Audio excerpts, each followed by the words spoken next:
Bienvenidas y bienvenidos a un nuevo episodio de Historias a Éxito.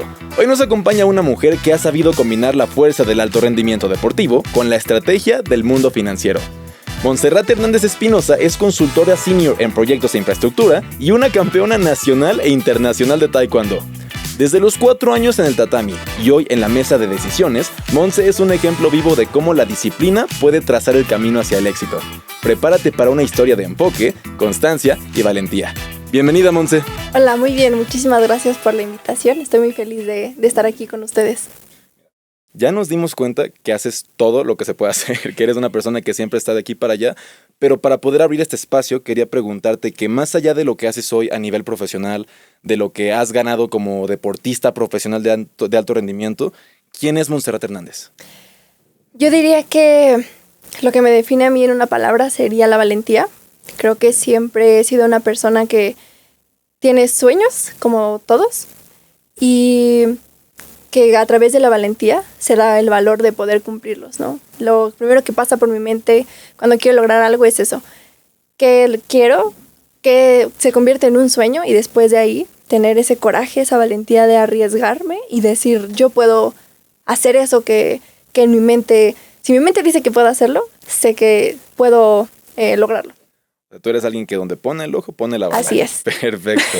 Me comentabas, chismeábamos hace ratito, pero que tú desde los 4 años, pues que eras bastante inquieta, ¿no? Sí, así es. Mis papás me dijeron, no, pues esta niña es como muy, muy inquieta, tiene mucha energía y creo que hasta la fecha sigue siendo así, ¿no? Nos dimos cuenta. Sí, entonces fue por eso que me canalizaron como a ver esa energía en dónde la llevamos y dijeron, bueno, te vamos a meter a taekwondo y a hawaiano. Me acuerdo que me metieron como a las 2 actividades para pues tener como esos tiempos libres, por así decirlo, ocuparlos en actividades. Oye, la decisión de taekwondo se me hace muy curiosa porque por lo general, tan lo menos en mi kinder, en mi primaria, las opciones en ese momento para las niñas eran voleibol, baile, que en este caso, bueno, hawaiano, pero taekwondo, ¿por qué? ¿Cuál fue la lógica de tus papás para decir taekwondo es el camino para nuestra hija? Realmente creo que no hay algo que yo pudiera decir, es que mis papás dijeron, es que el taekwondo es una filosofía de vida, creo que no fue así y lo comentamos con ellos, ¿no? O sea, no es algo que haya sido así meditado, solo fue como, a ver, vamos a este gimnasio donde hay como varias actividades, ¿qué haces? Pues taekwondo y hawaiano, o sea, no fue algo así meditado ni pensado en un inicio, ¿no? ¿Dirías que fue amor a primera vista el taekwondo o a yo diría que sí. Porque llegó un momento en el cual mi papá me dijo como, bueno, es que ya tienes que escoger como uno, ¿no? El que tú quieras. Y yo realmente, mi mente fue como, no sé qué haya pasado, ¿verdad? Porque yo tenía como 5 años, no lo recuerdo muy bien. Claro, me imagino. Pero decidí taekwondo. O sea, dije así como, pues taekwondo, ¿no? ¿Y en qué momento entonces te das cuenta o decidiste que esto ya se volviera tal vez como algo profesional? Dar este salto como de este hobby, pues pequeño para ocupar los tiempos libres a que sea algo profesional. Yo creo que todo empezó porque el primer sueño era como ser cinta negra, ¿no? Como lo comentaba en un inicio, siempre en mi mente es como un sueño y sé que puedo hacerlo, ¿no? Entonces al inicio era, bueno, quiero ser cinta negra, ¿no? Hago todos mis exámenes y llego a pues este grado de cinta negra como a los 8 años. Entonces después de ahí dije, ¿ahora qué? ¿Cómo lo vuelvo a comentar? Y como decíamos al principio, siempre es como, bueno, ya terminé esta cosa, ya logré esto, ahora qué viene, ¿no? ¿Qué puedo hacer ahora? Y es ahí donde existen como los 2 caminos, irte por el lado de hacer exámenes, subir como de grado de cinta negra, porque también hay como más grados hacia arriba, o irme por el lado competitivo en cuanto a Olimpiada Nacional, Selección Nacional, todo este tipo de cosas, y es ahí donde yo decido pues ya irme hacia el lado competitivo porque me llamaba más la atención, como que el lado de hacer exámenes y así no era como algo que me inspirara a lograr algo más. Claro. Pues bueno, ya lo escucharon, desde los 8 años ya nadie se podía meter con ella en la escuela. Sí. Pero entonces ya con esto me da mucha curiosidad. ¿Recuerdas solamente de pura casualidad el sentimiento de haber ganado tu primera medalla? Mi primer medalla de competencia de cuando era pequeñita. Sí, porque vamos a ir subiendo. Primero va a ser de cuando eras pequeña hasta la más significativa para ti, por ejemplo. Uy, sí, recuerdo que sí. Era muy pequeña, era como de 4 años. Y ahí, al menos en mi asociación, que es Muducuán, cuando empecé, había una categoría como de más chiquitos, que ni siquiera es cinta negra, es algo como más pequeños, que se llama Pequeño Tigre. Entonces creo que de ahí fue mi primer torneo. Y tengo como recuerdos muy vagos de eso, pero era toda esta diversión que uno le metía al deporte y que no lo veía como algo pues serio, ¿no? Era más como de juego. Y creo que eso es lo que más recuerdo, el hecho de cuando era muy, muy pequeña, 4 años yo creo. Oye, pero qué impresionante, ¿no? Que tu determinación, o sea, que tú desde pequeña hayas visto que tú eres la que se lo estaba también tomando en serio y Sí. que sí, justamente hablando de tu mentalidad que comentabas al principio, pues sí, se ve que desde pequeña sí tenías ya la mirada muy puesta en los objetivos. Sí. ¿Cuándo fue que te llamaron tal vez a tu primera competencia que ya tenía que ver con Olimpiada Nacional o competencias nacionales, estatales, pero que para ti ya implicó un grado de conciencia de, ok, ya estoy en este nivel que antes no estaba? Sí, fue a los 10, 11 años. Fue mi primer como proceso para ir a Olimpiada Nacional y lo comentamos con mis papás y con las personas que llegamos a contar como esta historia. Para llegar a Olimpiada Nacional tienes que ser el primer lugar de tu estado. En ese momento yo representaba al Distrito Federal, cuando todavía se llamaba así. Entonces, tienes que ser el primer lugar en tu categoría. El taekwondo también es por pesos, como el boxeo. Es por categorías de peso y por edad. Entonces, tienes que ser el mejor de... Yo, en ese caso, tenía que ser la mejor del Distrito Federal. Al llegar... Y después tienes que ser el mejor de tu región, que la región se compone como de 5 o 4 estados. Se compone cada región. Bueno, ahí está un poco diferente porque antes era... No sé cómo es ahorita, pero antes era Ciudad de México, bueno, Distrito Federal, Tlaxcala, Guerrero, el Politécnico, porque Politécnico y UNAM entran como estados, a pesar de que no estudias ahí, porque digo, a los 12 años no puedes estar en el Poli o en la UNAM, ¿no? Pero ellos también entraban como estados y el IMSS también entraba como si fuera un estado. Entonces, después de ser como ahí puedes, solo los 2 primeros lugares de la región pasaban a Olimpiada Nacional. Entonces, en la Olimpiada Nacional eran los 16 mejores del país, ¿no? Entonces, la primera vez que entró a ese proceso, nosotros decíamos, no, pues que me quede en la selección del Distrito Federal ya sería como wow, ¿no? Sí. Porque nadie de mi doyang, donde yo entrenaba, lo había logrado, ¿no? Entonces era como wow, ¿no? Y llega esta primera etapa y gano, ¿no? Y ahora gano la parte como distrital y ahora ya formaba parte del Distrito Federal y ahí empieza como todo lo padre porque ya eres un seleccionado, ¿no? Ya no eres como alguien que entrena por su cuenta o con su profesor, ya eres de la selección del Distrito Federal. Después de ahí llego al regional e igual vuelvo a ganar y de hecho ahí fue mi primer knockout que hice. ¿Tuviste knockout? Todo, sí, ahí fue el primer knockout que hice como en toda mi carrera. Digo, no fueron muchos, pero sí fueron algunos. Ahí ese fue el primero y después de ahí pues ya llegó Olimpiada Nacional, ¿no? Era un evento totalmente diferente a todo lo que yo había vivido como de eventos como de escuela o incluso el estatal, el regional, eran eventos más pequeños y la Olimpiada Nacional ya era un evento muy grande, claro, ¿no? Un escenario totalmente diferente, gente de todos los estados, ya te dan tu pants, ¿no? O sea, vas con tu pants del Distrito Federal y tú eres la representante del Distrito Federal en tu categoría. La Olimpiada Nacional, o sea, exacto, ya estábamos hablando de algo completamente diferente. Y justo como mencionaba, fue algo muy... O sea, fue un sueño muy padre porque, como mencionaba al inicio, era como, bueno, con que gane el distrital sería como algo wow, ¿no? Sí.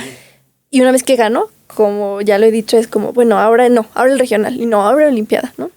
Y en esa Olimpiada Nacional quedé en segundo lugar. O sea, peleé octavos, cuartos, semi, y llegué a la final.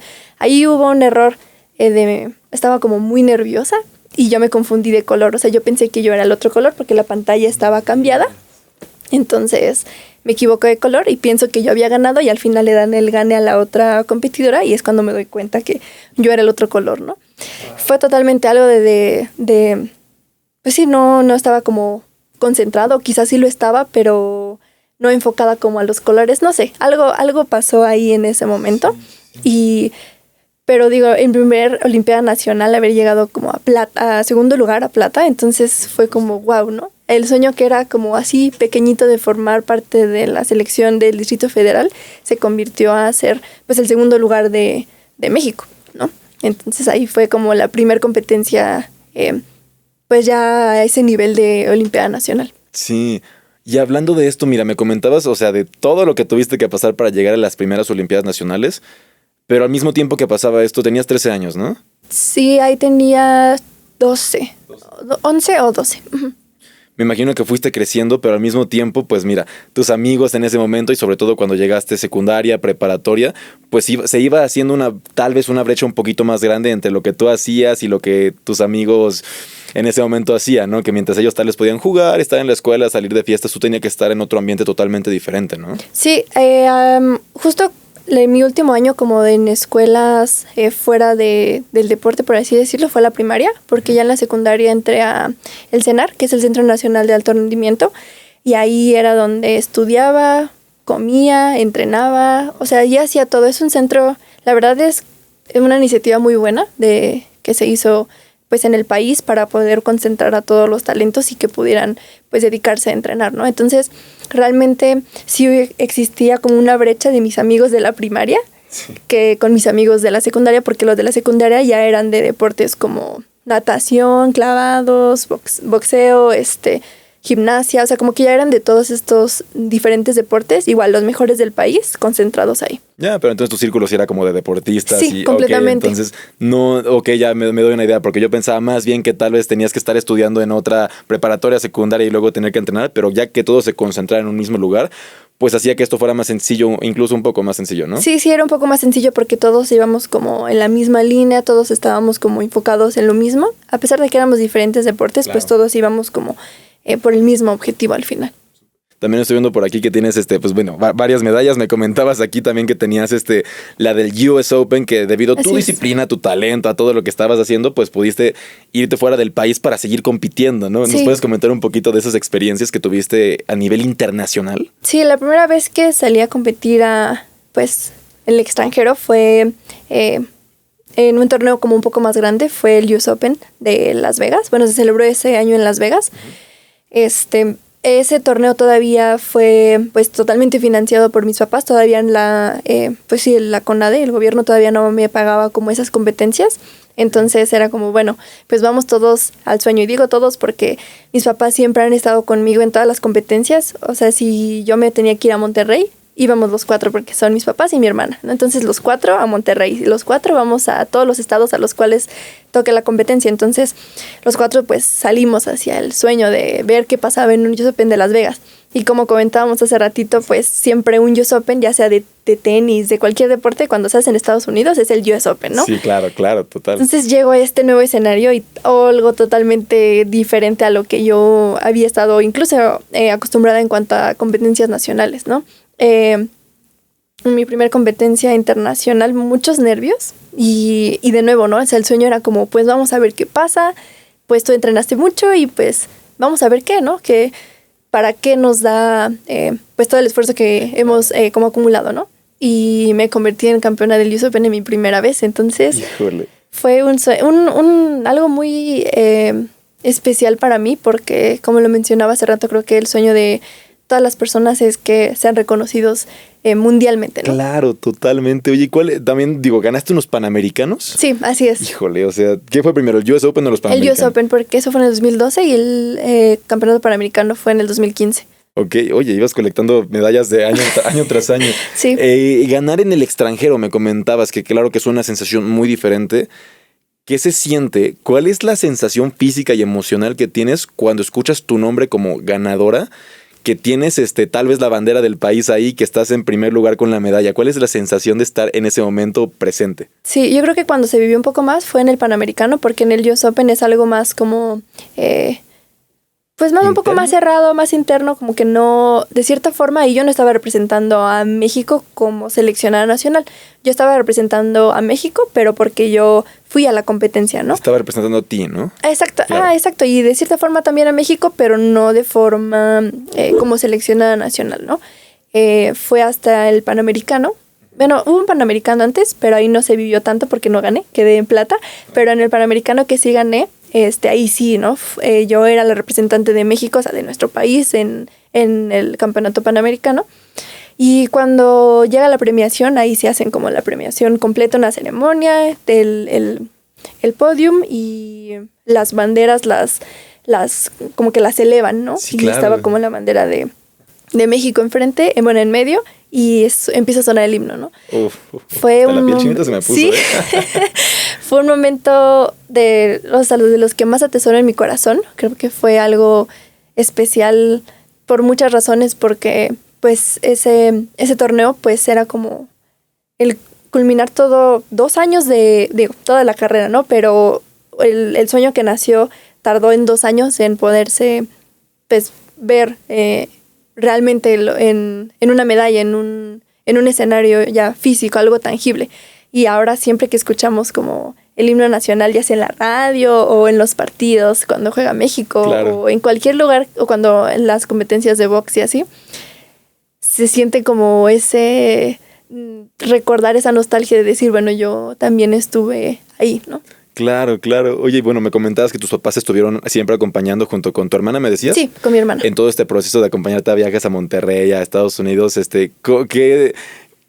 ¿cómo te recibieron ellos o cómo estaban ahí tu familia cuando ganaste los Panamericanos? Sí, había una transmisión que creo que por ahí les compartí el clip y mis papás estaban justo arriba en las gradas, ¿no? Entonces cuando gano, justo mi final fue en estas, porque todas las áreas son como a ras de piso, ¿no? Pero esta era como en un escenario elevado, ¿no? Termino ya la pelea, gano y me dan la bandera y das la vuelta, ¿no? Como la vuelta con la bandera. Con toda la adrenalina que tenías, exacto, ¿no? Claro, sí. Claro. Lo que más me preocupaba era ponerme la bandera al revés. Y la coach me dijo como, no, sí está bien. Y yo como ya, corrí y los veo ahí arriba gritándome y en el video se alcanzan a ver ellos ahí gritando pues de la emoción y también las personas con las que entrenaba como afuera, como no en la selección nacional, sino aparte. También los que estaban ahí, y mi profesor Juan Álvarez, que también fue como mi entrenador mucho tiempo, y estaban arriba viéndome y gritando y sintiendo como esa emoción. Fue algo muy bonito porque al final no es que yo se los debiera a ellos, yo no sentía como algo de necesito pagarles de alguna forma el apoyo. Claro, no hay deuda de por medio. No, pero yo sentía como esa necesidad, que ellos se sintieran orgullosos de esa forma, porque sé que el hecho de ser solo su hija es un orgullo para ellos, pero el hecho de decirle, aquí está, ¿no? Es una medalla panamericana y voy a estar en los registros del país para siempre, es algo diferente, ¿no? Sí, por supuesto. Guau, oye, qué bonito. O sea, creo que es de las historias tal vez más conmovedoras como el hecho de que, o sea, el esfuerzo se haya pagado con amor, con una medalla que digo, sé que aunque no lo hubieras tenido, pues hubiera sido una historia igual de bonita porque siempre existió ahí todo el apoyo y tu disciplina, eso nadie nunca lo va a discutir. Sí. Pero entonces también quiero hacerte ahora tal vez la pregunta un poco diferente de en todo este proceso que estuviste ahí, ¿alguna vez llegaste a sentir solitud? O sea, el sentimiento de soledad, sí, de tal vez falta de, bueno, porque tus papás estaban acompañando, pero estabas siempre en alto rendimiento. ¿Te llegaste a sentir sola alguna vez? Sí, un poco sí. El hecho de estar en la selección nacional era estar ahí pues internada de lunes a sábado. No solo veía a mis papás el sábado en la tarde y el domingo hasta como las 5 o 6 de la tarde porque tenía que volver. Entonces sí se sentía un poco de soledad porque pues al final dentro de la habitación, ahí en el cenar eran 3, por las habitaciones eran 3 personas, ¿no? Y casi siempre te tocaba con los que competías, ¿no? Porque eras como el suplente y tenías como, no, perdón, eras el titular y el suplente, ¿no? Entonces a veces siempre te tocaba como en el cuarto compartir como con tu competencia, ¿no? Entonces, literal, yo te digo que es como, bueno, era como un reality show, así de que convivías con tu competencia, ¿no? Entonces, sí se llegaba a sentir un poco de soledad porque, pues a pesar de que mis papás todas las noches hablábamos por teléfono de que, ¿cómo te fue hoy? El entrenamiento, esto y el otro, no siempre, todas las noches, pues cuando cuelgas, estás solo, de cierta forma, ¿no? Estás solo tú y tus pensamientos y quizás tienes a tus compañeros que pues te hacen un poco más ameno el estar ahí, pero sí llega un momento en el cual te llegas a sentir solo y más cuando pues llegas como a un nivel en el cual, y que me pasó mucho, de que ya no puedes perder. O sea, yo sentía que ya no podía, después de ser campeón nacional o de ganar un panamericano, yo ya no podía permitirme el perder en una competencia, ¿no? Entonces, claro, el hecho de estar como ahí, pues, internada y sola, sí era como difícil. En el hecho de, como mencionas, el hecho de sentirte sola y que, pues, no todos como que comprenden, ¿no? No hay amigos afuera que te puedan decir, no, sí, esto, el otro, ¿no? Porque ellos no están viviendo eso.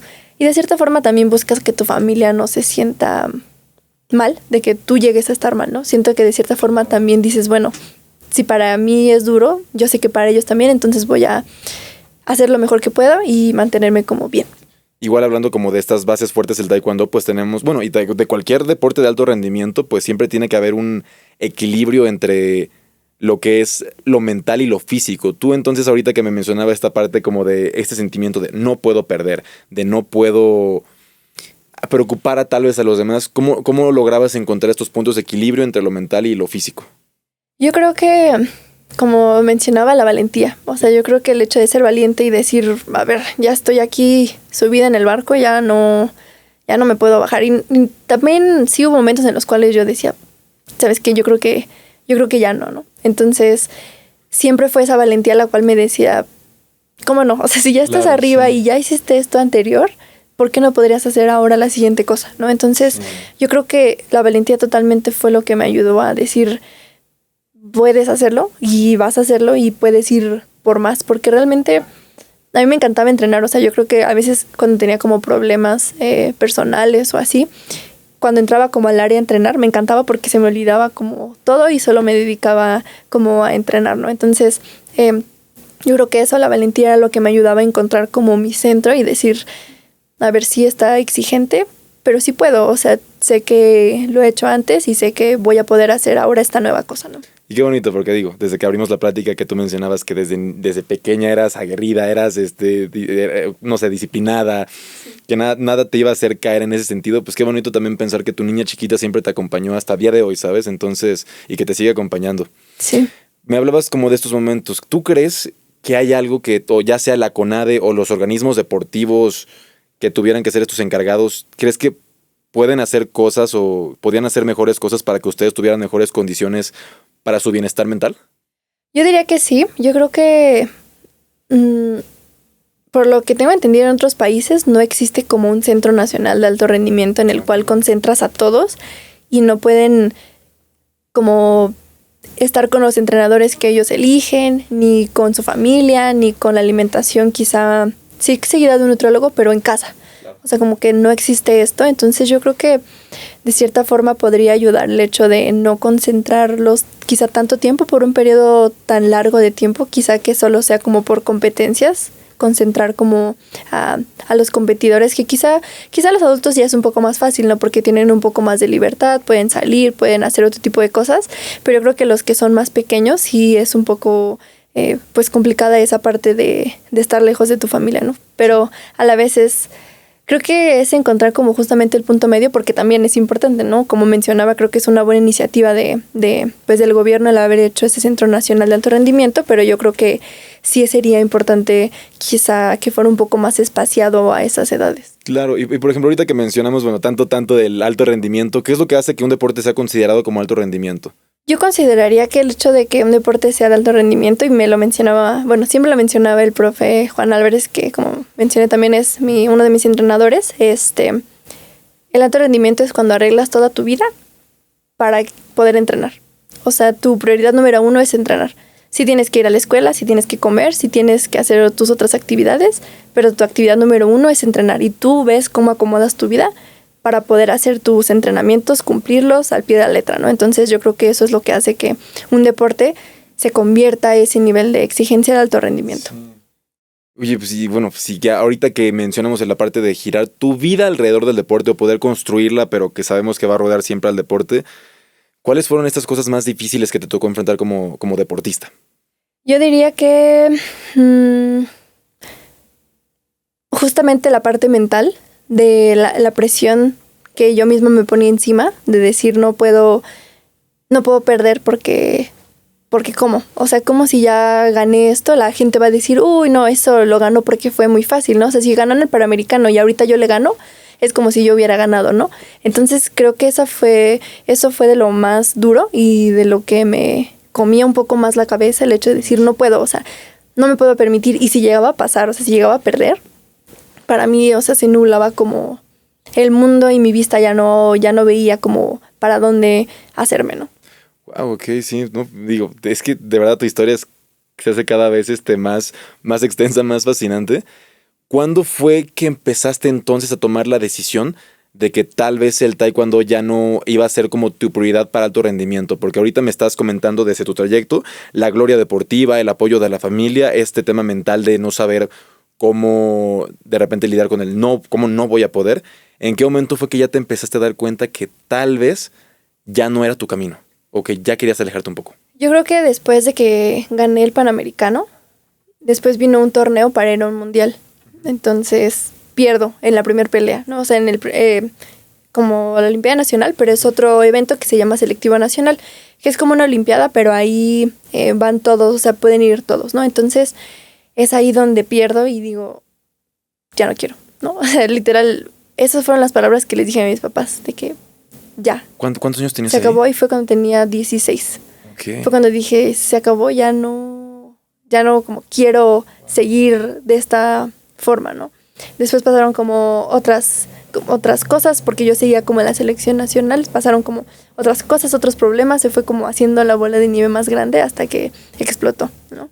Que se te acumuló todo, entonces. Se me acumuló todo y dije, creo que es momento de hacer una pausa. Y además porque al final es diferente, ¿no? En el deporte solo hay un lugar, solo hay una medalla, solo hay uno que gana Juegos Olímpicos, ¿no? No es como en la escuela que todos pueden tener 10, ¿no? Los 30 que entran a un salón pueden tener 10, ¿no?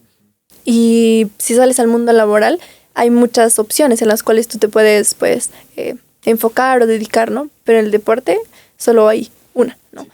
Y a veces no era del todo solo ganar, ¿no? Había veces que aunque tú fueras como el primer lugar, había veces que, pues no, tú ahorita no, porque vamos a llevar a porque ganó antes, ¿no? Y entonces ese también era como un problema y dije, a ver, puedo apostarle y seguirme por este camino, pero ¿qué pasa si no llego, no? O sea, ¿qué va a ser de mí después? Porque cuando yo tengo como esta bifurcación en el camino, es cuando yo me pregunto a mí misma como, ¿quién soy? ¿No? Wow, Cuando qué fuerte momento, ¿no? Sí, totalmente. Creo que es de los momentos, si no es que el momento más fuerte que he pasado hasta el momento, el hecho de decir, si no hago taekwondo, no soy nadie. O sea, yo asociaba, taekwondo es Monse. Si Monse no es de taekwondo, ¿qué va a hacer afuera, no? Porque, como mencionaba, en el Centro Nacional de Alto Rendimiento y en el CENAR, tenía la secundaria y un año de prepa, ¿no? Ahí hice toda mi secundaria y la prepa, pero la escuela no era como prioridad, ¿no? Era algo más como secundario. Al final, si nos íbamos de competencia un mes, era como, bueno, regresa y entrégame como que estas cosas y ya te pasaban, ¿no? Porque sabían que nuestro enfoque principal era el deporte, pero que al final el gobierno quería que siguiéramos estudiando y que no perdiéramos como, pues sí, nuestros estudios, ¿no?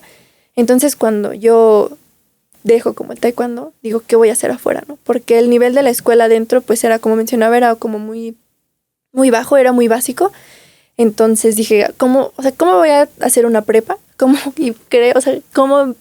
voy a poder hacer una universidad? ¿No? O sea, imposible, ¿no? Entonces ahí fue uno de los momentos como más duros de reencontrarme a mí misma y decir quién soy realmente, ¿no? Creo que te tocó también muy pequeña de una forma u otra, ¿no? Porque creo que los momentos más duros de la vida de cualquier persona, porque el llegar a preguntarte, pues, ¿quién soy?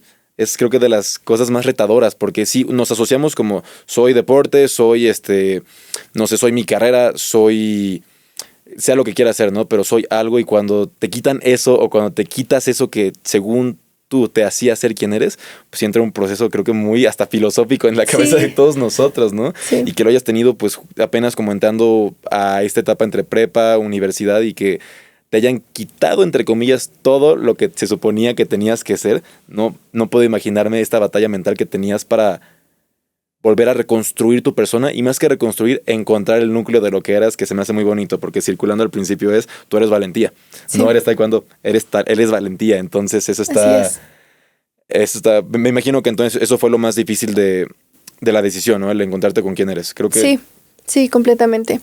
Y afortunadamente, pues como mencionaba, mis papás siempre estaban ahí como apoyándome y fue después que apliqué para tener beca deportiva en La Salle y me dieron beca del 100% por todos los logros deportivos, ¿no? Entonces fue como, me sentí bien y fue como cuando inició como todo ese proceso de darme cuenta que, como que de recordar que, como decíamos, la valentía siempre ha estado ahí, el hecho de decir, bueno, ahora...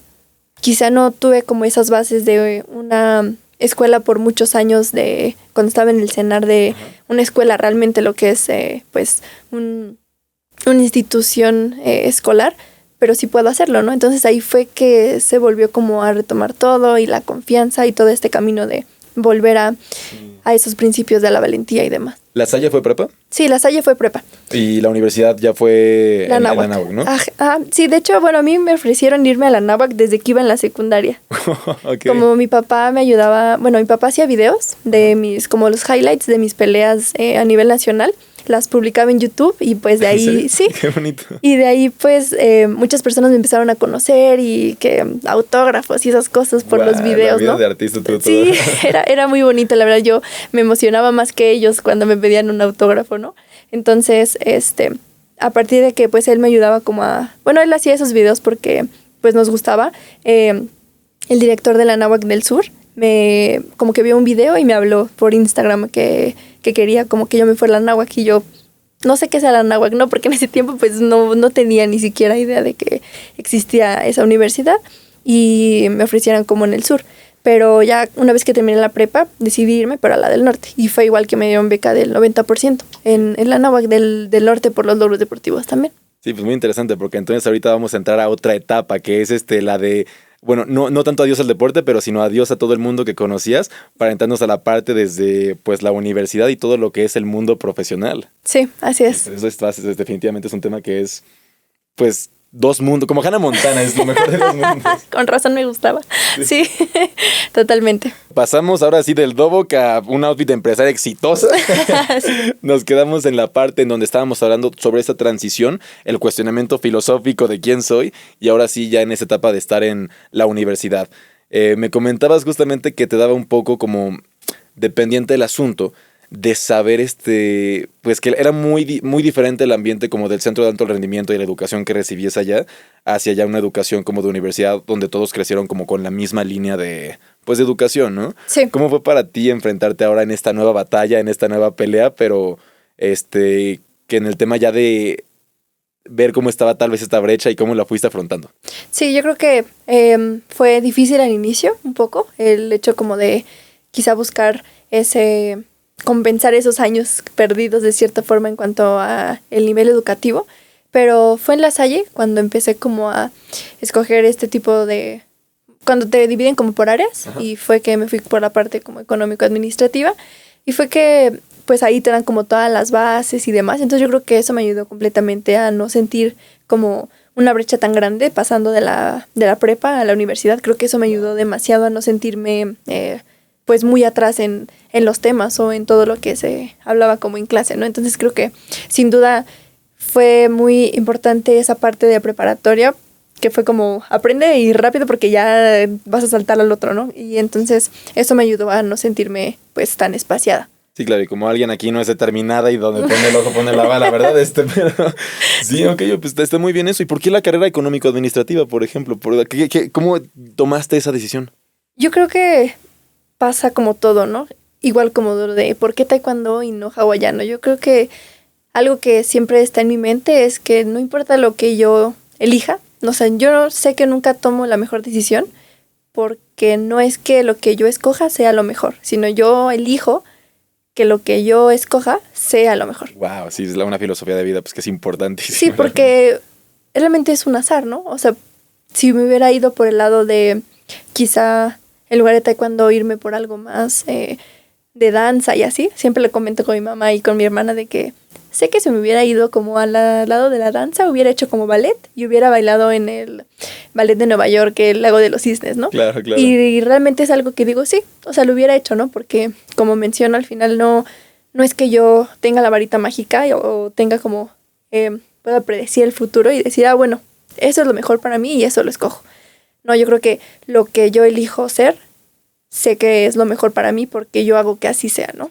Sí, claro, me encanta porque justamente tú, independientemente del camino que hubieras tomado, me da risa pensar que no importa lo que hubiera pasado, estaríamos aquí hablando contigo sobre tu historia a éxito, ¿sabes? Y es una filosofía que creo que es muy valiosa, ¿no? Porque independientemente de la circunstancia que tú tengas, está en ti hacerla lo mejor para ti. Así es. No eres víctima de las circunstancias, eres protagonista de tu historia. Así es, entonces hablando justamente de por qué económico-administrativo, solo fue como, bueno, creo que es la que me gusta como un poco más y fue como que empecé a aprender esas cosas y demás. E igual yo escogí administración porque al final creo que tiene varios componentes de todo, ¿no? O sea, habla de finanzas, habla de mercadotecnia, recursos humanos, estrategia, gestión, como que es un poco de todo. Y dije, bueno, si mi idea es esa, ¿cuál sería como mi próximo paso? Pues hacer como una maestría, ahora sí ya algo más especializado, después de ver como todo lo que me puede dar administración, quizá irme a una maestría que ya sea enfocado a lo que me gustó más, como después de probar como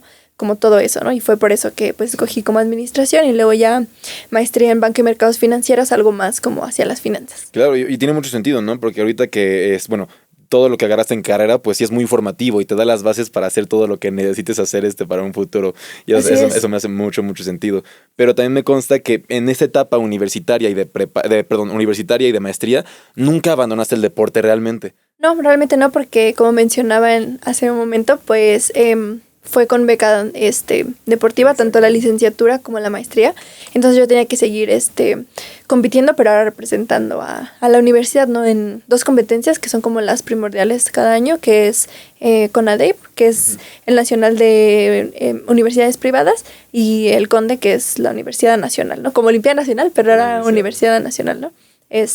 Pues sí, fui como a todos los años tenía que estar como compitiendo y entrenando en las mañanas, ¿no? Como los que son becarios con beca académica, pues tienen que hacer su servicio social y de cierta forma, bueno, no, su servicio académico, ¿no? Entonces el servicio becario, exacto. Y yo tenía que hacer mi servicio becario era pues entrenar y competir y todo ese tipo de cosas, ¿no? Entonces realmente no existió como un cero de taekwondo, ¿no? Siempre fue como acompañado al mismo tiempo las 2. Claro. Y fue difícil que combinar estas dos cosas en la etapa universitaria, combinarlo con el deporte, o no fue tan fuerte esta etapa de... Un poco sí, porque yo la categoría en la que competía era menos de 49 kilogramos, ¿no? Entonces sí me costaba como mucho dar ese peso. Entonces era como, aparte de estudiar, pues tenía que hacer dieta y tenía que bajar de peso, como los boxeadores, ¿no? De que se van a correr así nosotros, ¿no? De que tienes que ir a correr y entrenar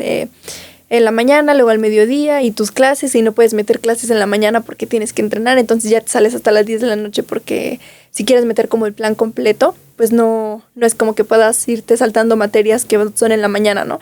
Entonces yo llegaba a la universidad a las 6:30 de la mañana y salía hasta las 10 de la noche, ¿no? Porque pues tenía que distribuir mis clases y pues entrenar en la mañana. Entonces sí fue complicado esa parte, como de tener que combinar ambas partes, pero luego llegó justo la pandemia, que sí fue como un poco de respiro, pero ni tanto porque justo cuando empezó la pandemia, seguíamos entrenando en línea, o sea, nos conectábamos por Zoom y entrenábamos con nuestro entrenador en línea. Yo entrenaba con mi hermana porque ella me ayudaba y pues estudiaba, y fue cuando decidí como ya empezar como mi carrera laboral mientras estudiaba, y fue que empecé a trabajar en 2 empresas al mismo tiempo, una como en la mañana y una en la tarde-noche. Te acaba todo. Sí, pero me gustaba un montón porque no tenía que pasar todo el día, o parte de mi día más bien, en los trayectos, ¿no? O sea, de que aquí trabajaba, estudiaba y me volteaba y entrenaba. O sea, como que era todo como en una. Entonces creo que eso también me ayudó. Lo que sí fue un poco más complicado quizá fue la parte cuando ya estaba como en la maestría, porque pues ahí ya trabajaba, ¿no? Entonces ya de tiempo completo. Entonces sí, ahí sí fue como un poco más pesado. Que digo, eran menos materias y menos horas, pero pues sí fue un esfuerzo pues importante también. Sí, y también algo que me comentabas hace ratito era como, bueno, volviendo al tema tales de la búsqueda de identidad, y que ya ahora sí habías dicho, hasta aquí llegó este asunto como tal vez más competitivo. Una vez ya que te encontrabas en la universidad, ¿sí sentiste que se te quitó ya un peso de encima el estar tu relación con el boxeo, o descubriste mucho mejor quién era Montserrat, del boxeo, del taekwondo, descubriste mejor quién eras tú sin el taekwondo a través de todos estos momentos? Sí, completamente, porque volví, como decíamos hace rato, volví a darme cuenta que no, yo no era el deporte, o yo no era el taekwondo, ¿no? Yo era más que eso, y yo era lo que yo decidía hacer y lo que yo quería hacer. Eso era lo que realmente significaba, pues, Monse en la vida, en su vida y en la vida de los demás, ¿no? ¿Alguna vez pensaste en volver a las competencias, o alguna vez te llegó como el piquito del extraño hacer esto como de esta manera que lo hacía antes, o realmente sí tuviste como tu duelo con eso? Sí, luego había veces que sí, como que me daban ganas, incluso hasta la fecha. le digo a mi mamá como, oye, ¿y si regreso? Le digo, yo creo que sí podría, o sea, si entran en la mañana, o sea, porque como comentaba, me gusta hacer muchas cosas al mismo tiempo, es como, pues no estaría mal intentar, o sea, quizá ir a un mundial de adultos o algo así. Sí me ha llegado a veces como que esa espinita de decir, sí podría hacerlo, o sea, como que no veo que pueda ser como imposible el hecho de volver a intentarlo, ¿no? Claro, o sea, tú estás abierta a cualquier posibilidad que te presente la vida. Sí. Ok, y ahora una pregunta que se me hace muy interesante. ¿Qué tantos valores que te dio el taekwondo, el tatami, qué tantos de ellos sigues aplicando o aplicas en el deporte y a día de hoy en tu vida profesional, por ejemplo? Sí, yo diría que la parte de la disciplina es algo que el deporte en sí te lo forja, pero yo creo que las artes marciales en específico son las que un poco más, porque al final van más allá de solo el deporte, creo que es más como la disciplina, el respeto, la perseverancia, entonces yo creo que eso es lo que me ayuda a mí en mi día a día como persona, tanto en el ámbito, pues sí, como profesional y fuera de ello, ¿no? Entonces, yo diría que la perseverancia, la disciplina y el respeto por las cosas, ¿no? El respeto de saber que a pesar de que yo sé que puedo lograr aprender una cosa nueva o hacer algo nuevo, tener el respeto de entender que es algo que yo no he hecho antes y que tengo que tomarlo con esa seriedad y con ese respeto que merece cada una de las cosas. ¿Dirías que esos son parte de los valores fundamentales del taekwondo en su esencia más pura? Sí, yo diría que sí.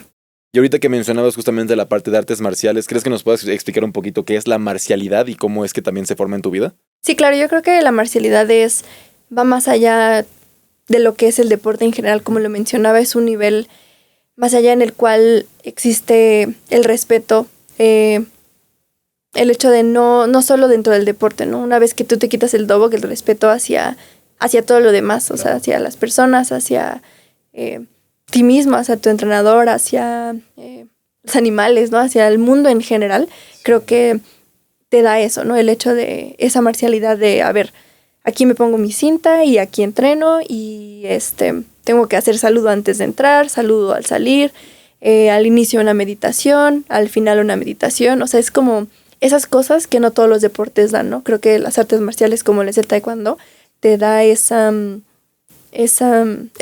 valores, esa mentalidad de que como decimos, ¿no? Ahorita ya meditar y así está como de moda, ¿no? Sí, pero eso era desde antes, ¿no? Creo que meditar desde antes de entrar, como lo mencionaba, creo que son de las cosas como más esenciales de la marcialidad. Sí, qué bonito verlo así, ¿no? Porque ahorita también lo que estoy entendiendo y lo que me estás contando es que, o sea, taekwondo es equilibrio, es respeto y es como entender tu entorno, es esta parte como de conciencia de todo lo que está como a tu alrededor y es el respeto y el equilibrio con todo lo que tienes, ¿no? Eso así es. No sé, esos valores son para la vida incluso, o sea, son cosas que sí tienes razón, creo que no nada como todas estas artes marciales te lo enseñan tanto como el taekwondo, casi otros deportes te enseñan otros valores u otros, pues sí, otro tipo de herramientas, ¿no? Pero que el hecho de que una te enseñe tanto el respeto y el equilibrio creo que es algo muy, muy valioso. Y digo, si ya lo estás aplicando tú en tu vida profesional y en tu vida diaria, creo que es algo que no tiene precio realmente. Así es.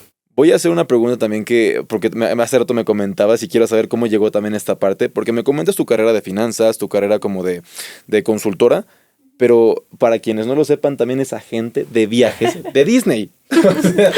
De Disney. Entonces, solo me encantaría saber cómo también, ¿dónde entra esta parte? Sí, todo empieza porque a mi familia y a mí nos gusta mucho viajar juntos y Disney también es uno de nuestros destinos como favoritos, ¿no? Creo que siempre para mis papás era el sueño de decir llevar a nuestras hijas a Disney y es como esa ilusión. Y bueno, a mí me gusta mucho Disney en general, o sea, todas las películas, todo para mí Disney representa como mucho y me identifico mucho, por ejemplo, con Mulan.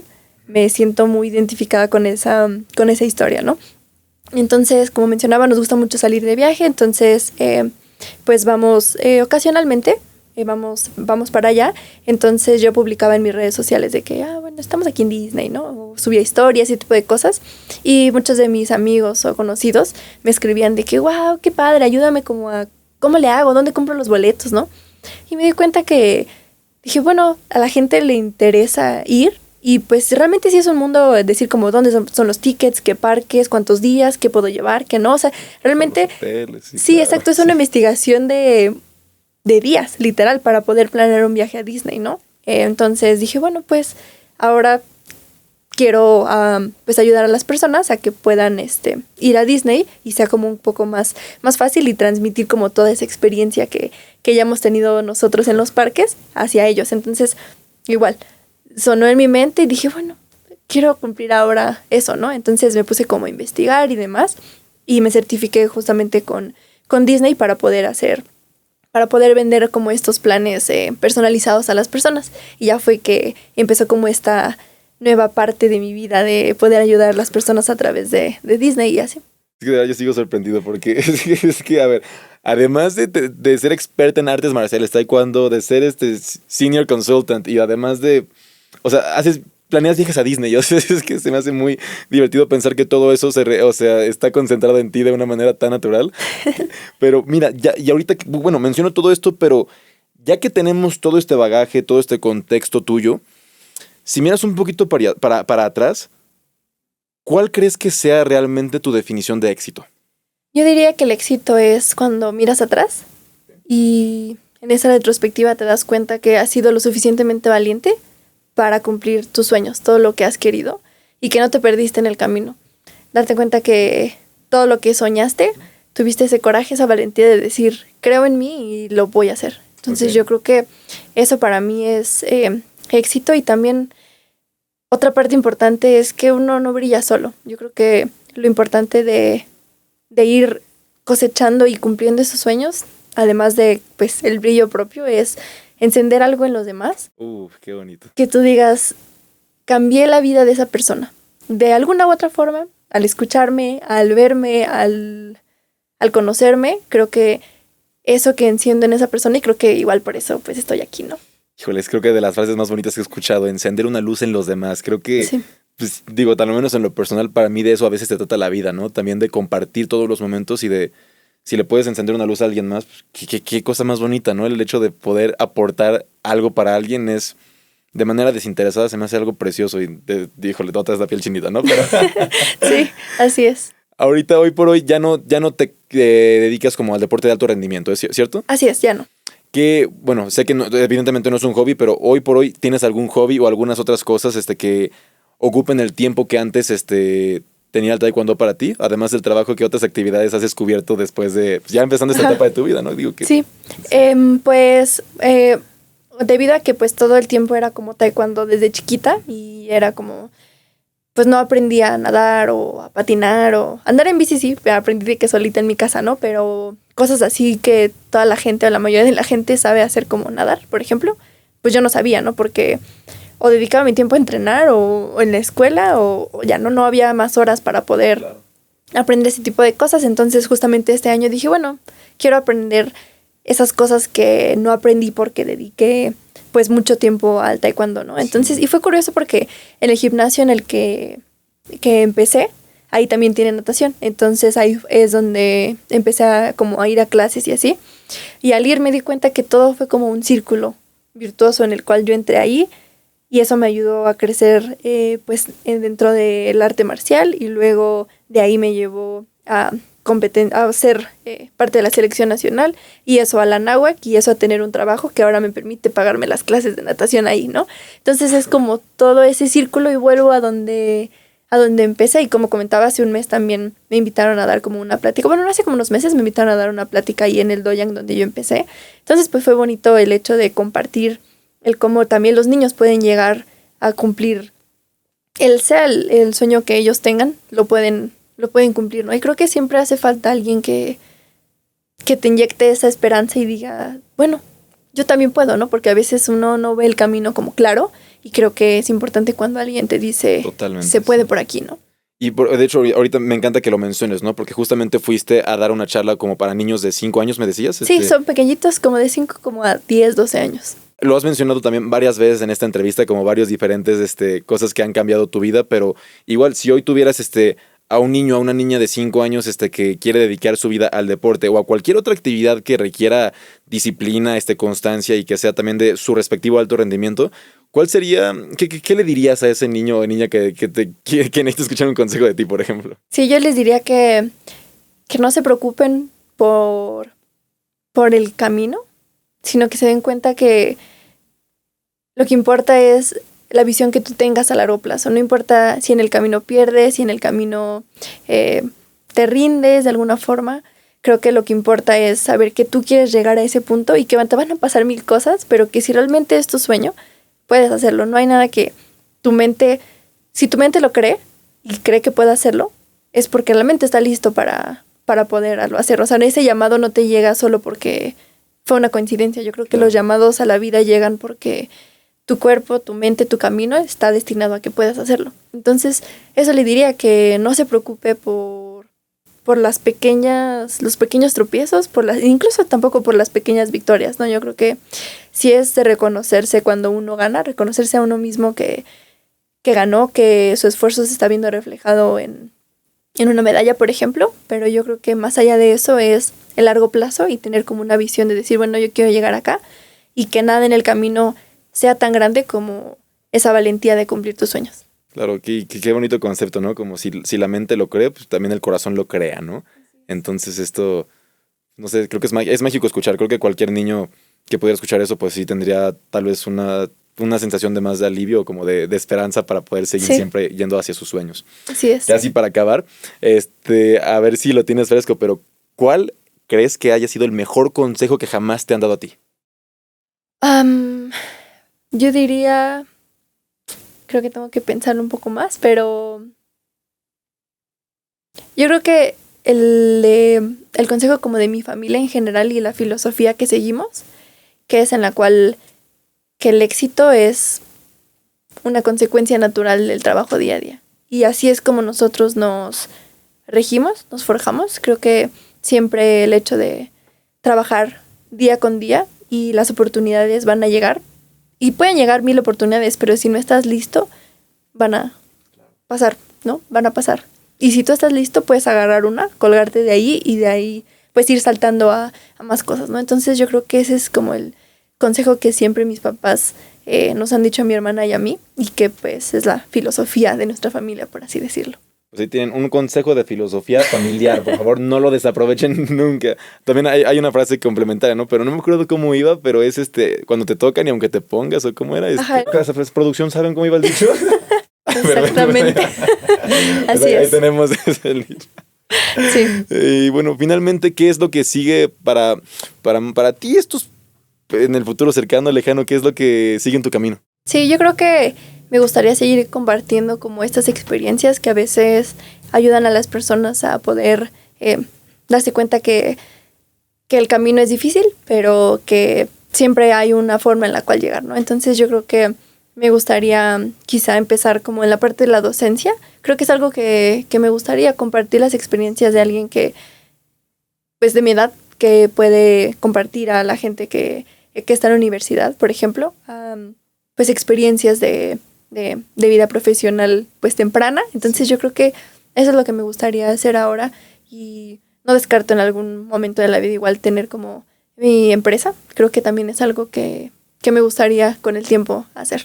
¿Entrenar a niños para artes marciales no lo ves? Yo creo que me gustaría más como del lado de alto rendimiento, como buscar esa parte de más como coaching, como de vida, por así decirlo. Claro, ¿no? wow. Porque puede haber muchos entrenadores, quizá, muy buenos, pero creo que va más allá de no solo ver que el taekwondo es como un todo, sino que eso te puede llevar como a otros lugares, como tener universidad, pues, privada de alto nivel a través de los logros. Entonces, a tener como más experiencias. Yo creo que eso es lo que me gustaría también, pues, compartir con el mundo, ¿no? Tú eres el ejemplo vivo de todo eso al final del día, sí. ¿Sabes? Sí.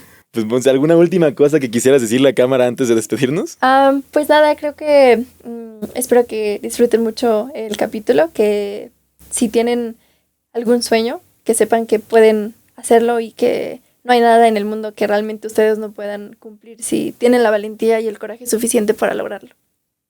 Monse, muchísimas gracias por todo. Muchas gracias a ustedes. Todo el éxito del mundo. Muchas gracias igualmente. Bye. Bye.